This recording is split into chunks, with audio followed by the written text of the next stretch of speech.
बागलाण तालुक्यातील ताहराबाद येथून जाणाऱ्या विंचूर प्रकाशा राज्यमार्गावरील मोसम नदीवरील पुलाची मोठ्या प्रमाणात दुरावस्था झाली असून पुलावर ठिकठिकाणी मोठे खड्डे पडले आहेत।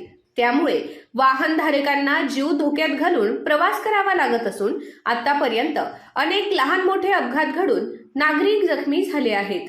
संबंधित सार्वजनिक बांधकाम विभागाने तातडीने पुलाची दुरुस्ती करून वाहतूक सुरक्षित करावी अशी मागणी राष्ट्रवादी काँग्रेसचे शिक्षक सेलचे सटाणा तालुका अध्यक्ष अशोक भामरे यांनी केली आहे। ताहराबाद येथील मोसम नदीवरील हा पूल विंचूर प्रकाशा राज्यमार्गावरील महत्त्वाचा दुवा असून परिसरातील नागरिक, शेतकरी व व्यापाऱ्यांसाठी हा मार्ग अत्यंत महत्त्वाचा आहे। मात्र अनेक वर्षांपासून पुलाचे नूतनीकरण व कायमस्वरूपी दुरुस्ती प्रलंबित आहे।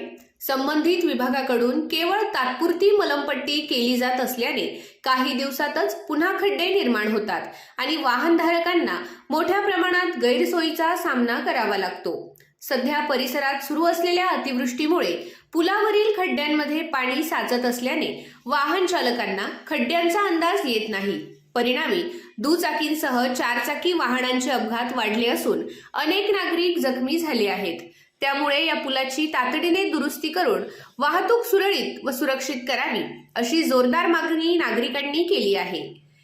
या मागणीला राष्ट्रवादी काँग्रेसचे शिक्षक सेलचे तालुका अध्यक्ष अशोक भामरे यांच्यासह ताहराबाद येथील सोसायटीचे सभापती के.पी. जाधव, विकास कांक्रिया, रोहिदास जाधव, निलेश कांक्रिया, दीपक कांक्रिया, मिलिंद चित्ते, नाना आप्पा साळवे, संजय नेरकर, गणेश मोरे, नारायण चौधरी, निवृत्ती सोनवणे, अमोल जाधव, अविनाश खन्ना, अजित चव्हाण तसेच दसवेल, कातरवेल, मांगीतुंगी, पिंपळकोठे आणि भिलवाड परिसरातील नागरिकांनी पाठिंबा दिला आहे।